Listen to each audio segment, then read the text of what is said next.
Notre invité ce matin, Gérald Darmanin, ministre de l'Action et des Comptes Publics. Gérald Darmanin, bonjour. Bonjour. L'action, vous allez en avoir. Hein. Vous devez prendre les choses en main. Pourquoi ? Parce que les comptes publics sont dégradés. Que se passe-t-il ? La Cour des comptes l'a dit hier. Il manque 8 milliards d'euros dans les caisses de l'État. 8 milliards ou plus ? Il manque, pour atteindre les 2,8% qui a été promis à Bruxelles par l'ancien ministre de l'économie et des finances, il manque 8 milliards, pas simplement dans le budget de l'État, tous les comptes publics. Tous les comptes publics. C'est le principe, c'est budget, collectivité locale et... il manque 8 milliards. Pour atteindre, il va falloir trouver avant quand ? Pour atteindre les 2,8%. Pour atteindre les 2,8%. Il y a deux solutions. Soit on trouve 8 milliards pour atteindre les 2,8, soit on ne les trouve pas et on dépassera la promesse de la France. Alors, vous me permettez d'abord un tout petit instant de s'arrêter sur le constat. C'est pour ça qu'il y a un audit fait par la Cour des comptes. Oui. Cet audit, il est non seulement extrêmement alarmant, mais il est cinglant. Sur la forme comme sur le fond. Sur la forme, jamais la Cour des comptes n'a utilisé le mot insincérité ou biais de construction pour parler du budget de notre pays. C'est un moment très grave qui nous oblige surtout à présenter demain, après-demain, durant tout ce quinquennat, des documents vrais, avec les vrais chiffres, au Parlement, c'est-à-dire aux Français, et à la Commission. Ce que vous ferez.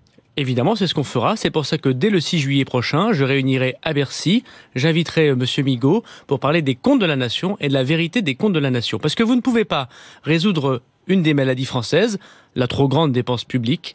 Vous ne pouvez pas résoudre cette maladie si vous ne dites pas la vérité sur la maladie, encore moins si vous contestez le thermomètre, c'est-à-dire la Cour des comptes. Ça veut dire, je fais juste une parenthèse, ça veut dire que le ministre de l'économie et des finances et du budget, les ministres du gouvernement Hollande, ont caché la vérité aux Français. Ça veut dire que notre gouvernement précédent a arrangé la vérité avec une partie des chiffres, c'est ce que dit la Cour des comptes, et elle le dit d'ailleurs de manière assez forte, puisqu'elle évoque des sous-budgétisations pour plus de 4 milliards dans le budget de l'État, elle évoque aussi des surévaluations de recettes, elle évoque aussi des choses que nous devons faire aujourd'hui, qui étaient prévues, type recapitalisation d'Areva pour plus de 2 milliards, qui ne sont pas dans le budget de la nation. Le Premier ministre hier a eu un mot, une métaphore qui était très parlante, je crois, pour les Français. C'est comme si on avait fait le budget sans le ministère de la Justice. Oui. Donc aujourd'hui, il faut arrêter ça. Il faut arrêter la procrastination budgétaire. Alors, avant sur la forme, nous allons rétablir la vérité des comptes. Donc la vérité des comptes, régulièrement, si j'ai bien compris, le président de la Cour des comptes sera consulté. Il y aura un audit permanent, quoi, tout au long du quinquennat, c'est ça ? Il appartient notamment au Parlement de faire son travail de contrôle. Moi, vous savez, dans le mandat précédent, Gilles Carrez, qui était président de la Commission des Finances, avait alerté plusieurs fois le gouvernement. Il était le responsable de l'opposition pour les questions budgétaires. Le gouvernement ne l'a pas écouté. Nous écouterons y compris les élus de l'opposition, lorsqu'ils nous alerteront. Parce que le budget, c'est évidemment quelque chose de complexe. Et aujourd'hui, nous devons la vérité. Parce que la France, qui est un grand pays, ne peut pas se permettre de mentir ni au Parlement, ni à Bruxelles, ni aux commentateurs. Bien, alors, donc il y a la vérité. Deuxièmement, il y a le courage. Parce qu'il manque effectivement 8 milliards pour atteindre les 2,8% de déficit. La France s'est engagée à revenir à 3% de déficit. Depuis 2008, Monsieur Bourdin, nous sommes au-dessus de ces 3%. Depuis 1974, nous sommes dans un budget qui est en déséquilibre. Je rappelle que c'est bien avant ma date de naissance et que 2008, c'est le moment de ma rentrée dans la vie active. Aujourd'hui, sous l'impulsion du Premier ministre, sous l'autorité du Président de la République, nous allons tenir la promesse de la France des 3%. Donc il manque entre 4 et 5 milliards, pour répondre à votre question, pour établir dès cette année les 3%. C'est extrêmement important. Donc vous tiendrez à la fin de l'année la promesse des 3%. Le Président de la République tiendra non seulement les engagements de sa campagne présidentielle, mais aussi les engagements de son prédécesseur. Nous tiendrons au moins les 3%, parce que nous le ferons en plus sans utiliser les artifices des années précédentes, c'est-à-dire sans augmenter les impôts. Nous ne faisons pas le coup de l'héritage pour l'héritage. On ne dit pas, ah bah voilà, il y a un héritage. Le disent, hein, quand même, Gérald Darmanin. Vous savez, le principe, c'est que quand on est en dehors, on parle, mais quand on est effectivement ministre de la République, on est en action. Donc je ne commente pas ceux qui commentent. Ce qui m'intéresse, c'est l'action pour mon pays. Ce qui est sûr, c'est que nous avons commandé un audit. Nous ne contestons pas cet audit. Cet audit, il nous dit, il y a un trou, et il y a un trou de 8 milliards pour atteindre 2,8. Le président de la République a dit, on va tenir 3. 3, c'est l'engagement de la France, la sortie du déficit d'excessif au sens Maastricht du terme. C'est très important de tenir ces 3. Donc il faut 4 et 5 milliards et on le fera, je veux le dire devant vous, sans aucune augmentation d'impôts, rien qu'avec des économies. 4 à 5 milliards des économies, on va voir où. Permettez-moi de dire quand même que jamais sous un gouvernement de la République française, sous la 5e République, on a trouvé 4 à 5 milliards d'économies en plein milieu d'année. C'est extrêmement difficile, c'est extrêmement dur, mais nous allons le faire et sans augmentation d'impôts. Alors, 4 à 5 milliards, je vais y revenir, mais tout de même, insincérité, est-ce que vous allez entendre, auditionner les anciens responsables, les anciens ministres? Il n'appartient pas au gouvernement de régler des comptes. Non, mais vous souhaiteriez? Il appartient au Parlement. Vous souhaiteriez que le Parlement les auditionne? Moi, leur pose des questions? Il y a une séparation des pouvoirs. Moi, tout ce que je peux vous dire, c'est que je suis à la disposition du Parlement, du Sénat comme de l'Assemblée nationale, notamment de M. Woerth, que je félicite, qui est élu président de la Commission des Finances. Et je me tiens à la disposition des journalistes pour répondre à vos questions. Il appartient aux autres responsables d'assumer leurs responsabilités. Ça veut dire que vous suscitez. Vous dites, Éric Woerth, auditionnez-les. Pour connaître la vérité. Je suis trop soucieux du rôle des parlementaires pour ne pas donner d'ordre, évidemment, aux parlementaires, mais chacun doit assumer ses responsabilités. Pas de loi rectificative. Il n'y aura effectivement pas de collectif budgétaire, c'est-à-dire de texte qui va permettre d'augmenter les impôts cet été. Nous allons tout faire avec des économies. 4 à 5 milliards d'économies, où? Alors nous avons aujourd'hui proposé au Premier ministre et dès ce soir à l'ensemble du gouvernement, parce que c'est une décision collégiale, un certain nombre d'économies qui nous permettent à la fois d'assurer des dépenses. Parce que je vais vous donner un exemple. Il y a aujourd'hui, dans le budget de l'État, pas assez d'argent pour payer tous les contrats aidés. Il y a 280 000 contrats aidés budgétisés. Le gouvernement précédent, on a consommé 190 000 sur une petite partie de l'année. Il y a aujourd'hui pas l'argent pour payer l'intégralité de l'allocation adulte handicapé. Donc évidemment, nous n'allons pas couper l'allocation adulte handicapé. Nous allons gager des dépenses. Nous allons remettre de l'argent là où il y en a besoin, notamment pour les dépenses sociales, parce que nous pensons, à la demande du président de la République, bien sûr, aux plus fragiles d'entre nous. Et en même temps, il va falloir faire sans doute plus d'économies là où ce n'est pas forcément nécessaire. Vous me permettrez de dire aux autres ministres, sous l'impulsion du Premier ministre, là où il y a des économies, mais ce que je peux vous dire, c'est qu'on ne coupera pas de politique, parce que quand vous êtes au milieu de l'année, Monsieur Bourdin, il est bien difficile de faire des réformes structurelles. C'est bien là le défaut du gouvernement précédent, c'est de ne pas avoir anticipé les difficultés, et d'avoir été un peu comme Pierre et le loup, la fable que me racontait ma mère lorsque j'étais petit, à force de crier que tout va bien se passer, et ben le jour où ça se passe mal, on n'y croit pas. Moi, ce que je peux vous dire, Monsieur Bourdin, c'est qu'en même temps qu'on fera 2017, et c'est 4 à 5 milliards d'économies. Et si la semaine prochaine vous me réinvitez, je reviendrai si vous le souhaitez. Mais en même temps, on doit faire les réformes structurelles pour les années prochaines. Et bien sûr. Parce que la Cour des comptes dit, c'est pas seulement 2017 le problème, c'est des années suivantes et notamment 2018. 2018, quelle prévision? Prévision? On était à 2,3 ou 2,4, je crois. Non mais, excusez-moi, mais je pense qu'on ne peut plus croire exactement ce qu'a dit le gouvernement français face à la Commission européenne. Qui nous a menti, quoi. Je vous laisse la responsabilité, la responsabilité de vos propos. Oui. La Cour des comptes utilise des mots extrêmement durs et jamais elle les a utilisés. Cependant, le 15 juillet, 16 juillet à l'Assemblée nationale, j'aurai à défendre le débat d'orientation des finances publiques, c'est-à-dire la trajectoire de la France. Et on y verra plus clair. Vous défendrez quel... Ce que je peux vous dire, c'est que la France tiendra déficit. La France tiendra son engagement qu'elle n'a pas tenu depuis 2008. Il y a eu la crise économique et après on n'a pas fait des efforts. En dessous de 3%.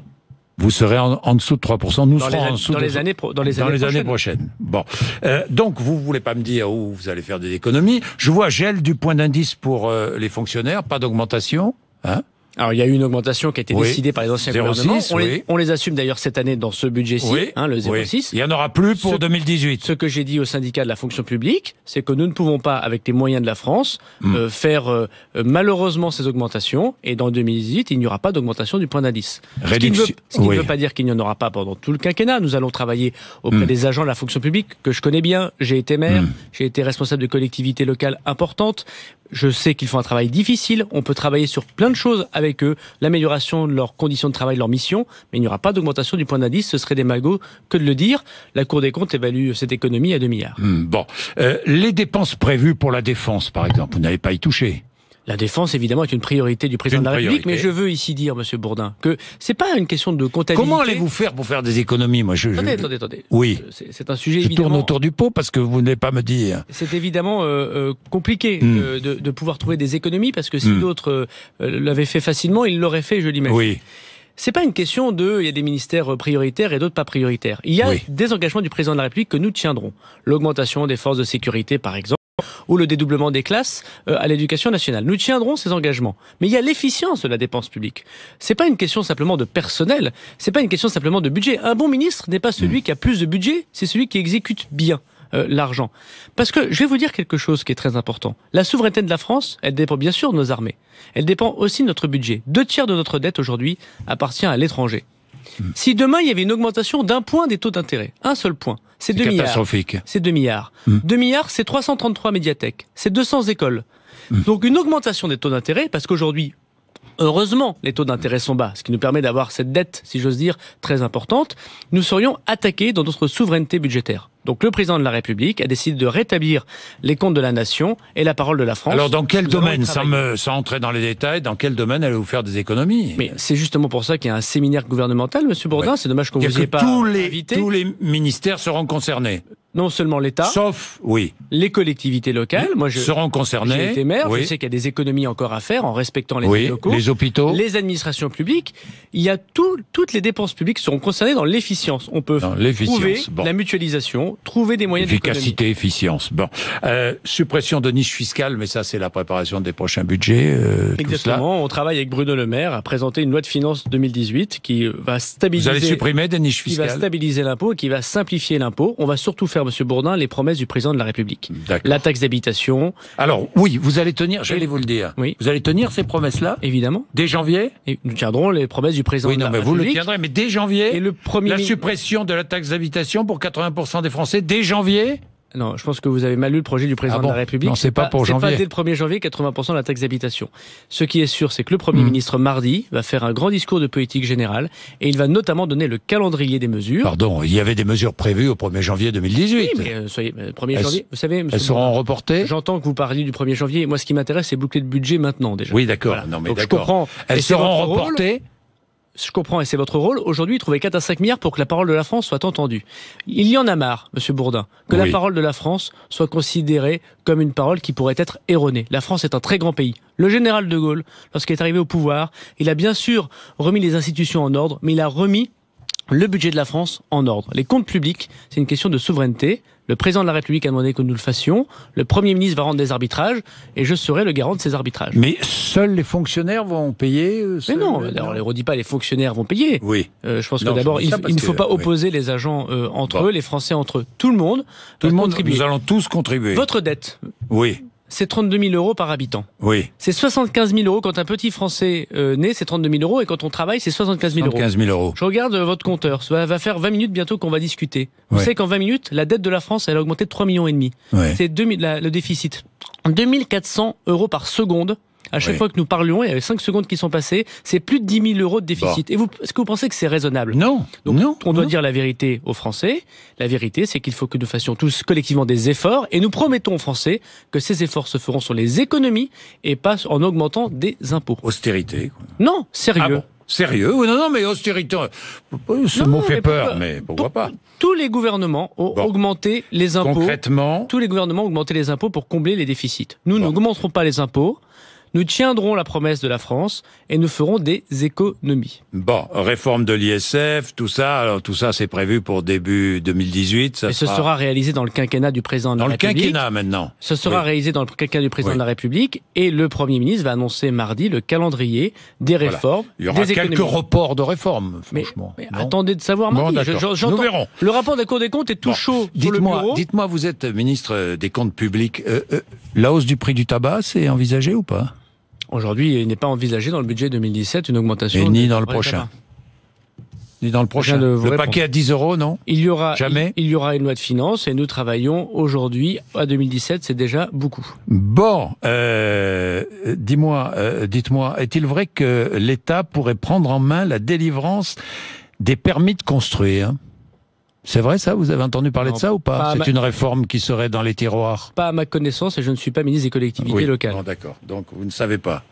Non, vous êtes certain. Vous aurez constaté que depuis quelques semaines, mon travail est assez difficile. Il est plein d'honneur pour moi. Mais et le droit à l'erreur, c'est vous qui le portez? Tout à fait. Nous le présentons dans quelques jours au Conseil des ministres. Sans doute la semaine du 20 juillet, pour qu'à la rentrée, à l'automne, nous puissions présenter ce grand projet de loi voulu par le président et sa promesse électorale, du changement d'état d'esprit de l'administration. Aujourd'hui, il y a beaucoup d'agents publics qui font déjà ce travail de conseil et non pas simplement de sanction. Et ben, le droit à l'erreur, c'est dire que le doute doit profiter aux citoyens, à l'entreprise, à la collectivité locale. Donc il y a droit à l'erreur, qui n'est pas une licence à l'erreur. Évidemment, nous condamnerons les fraudes, mais qui est la possibilité que chacun puisse être reconnu dans sa bonne foi, le chef d'entreprise, qui n'est pas là pour lire toutes les normes à tout moment, qui changent souvent. À la fois pour le particulier et le chef d'entreprise. Et la collectivité locale et l'association, tous ceux qui contribuent à la vie, à l'initiative de la France. Il y a aussi dans ce projet de loi un grand train de simplification. C'est très important, notamment avec une règle qui consisterait à dire toute nouvelle norme entraîne la suppression d'autres normes. Et la troisième des choses, c'est le droit à l'expérimentation. Ça m'intéresse, ça, les normes, tiens. Et le droit terminé. À l'expérimentation, c'est-à-dire on va permettre à des entreprises, à des collectivités locales d'expérimenter en dehors des normes, dans un cadre très bien prévu par la Constitution. Et donc ce sera un très grand projet de loi qui va libérer les initiatives. Vous parlez des normes, ça m'intéresse beaucoup, parce qu'il y a les normes européennes et les normes françaises. Tout à fait. Est-ce que vous allez aligner les normes françaises sur les normes européennes? Alors l'idée, effectivement, c'est de éviter la surtransposition. On donne beaucoup à l'Europe comme défaut, alors que c'est la France qui parfois surtranspose. Il y a cependant des moments... Vous allez supprimer toutes ces surtranspositions? Il y a cependant des moments, Monsieur Bourdin, on va en supprimer quelques-unes, et on verra dans le texte de loi que nous allons proposer. Vous allez en supprimer quelques-unes. Donnez-moi un ou deux exemples. Il y a cependant des moments où la France a raison d'être en avant de l'Europe, notamment sur la sécurité alimentaire, par exemple. Donc c'est un sujet très complexe parce que c'est pas simple, la simplification. Oui, mais quelle surtransposition? Donnez-moi un exemple. On aura l'occasion d'expérimenter dans des territoires, c'est ce que va prévoir la loi, parce qu'il faut Par exemple, quelle expérience? Il ne faut pas le faire de manière générale. Nous aurons l'occasion de revenir devant vous, si vous le souhaitez, pour dire dans certains territoires, nous allons tenter de détransposer. Dans quel domaine? Eh ben, on aura l'occasion de revenir. Vous comprenez bien que c'est... Vous allez bien me dire quelque chose, ou alors ça sert à rien que vous veniez. Ah bah vous m'invitez pas la prochaine fois, mais vous avez l'air heureux de me recevoir quand même. Je suis très heureux de vous recevoir. Vous avez beaucoup insisté pour que je vienne. Non, mais je suis très heureux de vous recevoir si c'est pour rien dire. Je suis très heureux d'être là. Attendez, je vous ai expliqué qu'on allait rétablir les comptes de la France. Oui, ça c'est vrai. Depuis 74, ça n'a pas été fait. Dites-moi si vous êtes... Vous me permettez. Surtransposition, dites-moi dans quel domaine? Ce que je viens de vous dire, c'est qu'on va faire des expérimentations. C'est qu'on va arrêter. Où? Mais dans quel domaine, expérimentation? Vous voyez, Monsieur Bourdin, vous êtes aussi un peu dans l'ancien monde, si vous me le permettez. Ah bah, pardon, pourquoi? Moi, je veux savoir. C'est pas une attaque personnelle. Non, nous allons d'abord expérimenter. Et les Français ont envie de savoir. Monsieur vous savez ça? Oui, Gérald Darmanin. Répondre oui ou non, c'est dire pas oui ou non. Je vous demande dans quel domaine. D'abord, ce n'est pas respectueux du Conseil des ministres. Et moi, je suis respectueux des institutions. Et ce n'est pas respectueux non plus du Parlement. Ce que je vous dis, c'est que nous allons mettre des expérimentations parce qu'on va pas faire le paquet neutre. Non, mais attendez, les 35 heures. Le paquet neutre, par exemple, c'est une surtransposition. On est bien d'accord. Les 35 heures partout, par exemple, vous voyez, c'est une mauvaise idée. Ce qu'on peut faire, c'est qu'effectivement, on peut expérimenter ici ou là un certain nombre de mesures et voir après si on peut les généraliser. Je crois que les décisions... 35 heures partout, je veux dire que ce que je veux vous dire, c'est une caricature. C'est que les décisions prises de façon unilatérale dans un pays jacobin, ça peut plaire à certaines personnes et ça déplaît à d'autres. Alors que ça peut être une bonne mesure ou une mesure qui peut être faite que dans certains territoires et pas d'autres.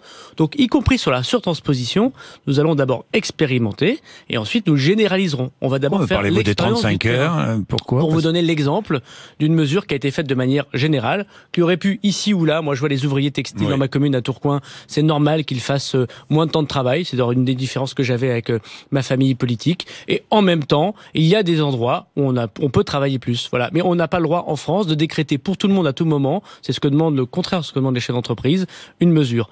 Donc ce serait un peu idiot de vous dire tout de suite, voilà ce qu'on va faire. Mais le paquet neutre, par exemple, vous êtes bien d'accord, c'est une surtransposition. Vous pouvez me poser la question en toutes les langues, dans tous les moments, je vous répondrai pas sur le paquet neutre. Vous ne voulez pas me répondre, Gérald Darmanin. Vous ne voulez pas me répondre. Je vous ai répondu, vous me posez la question sur les comptes publics et vous me posez la question sur le droit à l'erreur. D'accord, je vais vous poser une dernière question. Vous êtes toujours membre des Républicains? Tout à fait, ma cotisation... Vous allez être exclu, non?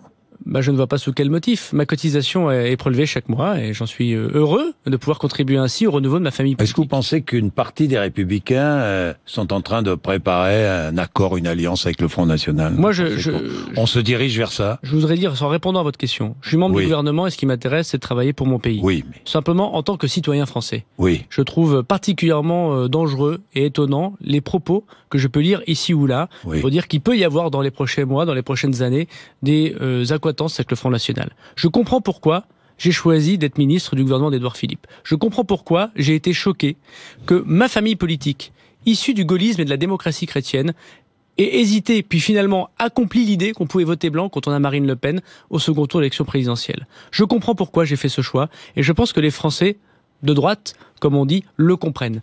Donc, ce qui est sûr, c'est que pour la démocratie, il faut que l'opposition ne soit pas une opposition qui ne soit pas avec les ennemis de la République. Oui.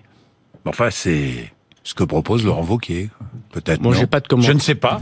Nous verrons. Je n'ai pas de commentaire à faire, mais en tout cas, il est certain que cette dérive, c'est une dérive. Bien sûr. Là, ça y est. La dérive est engagée. Il est certain que cette dérive doit, si jamais elle est dans l'esprit de quelques-uns, être arrêtée immédiatement. Il est 8h56. Merci d'être venu nous voir, Gérald Darmanin. Merci à vous.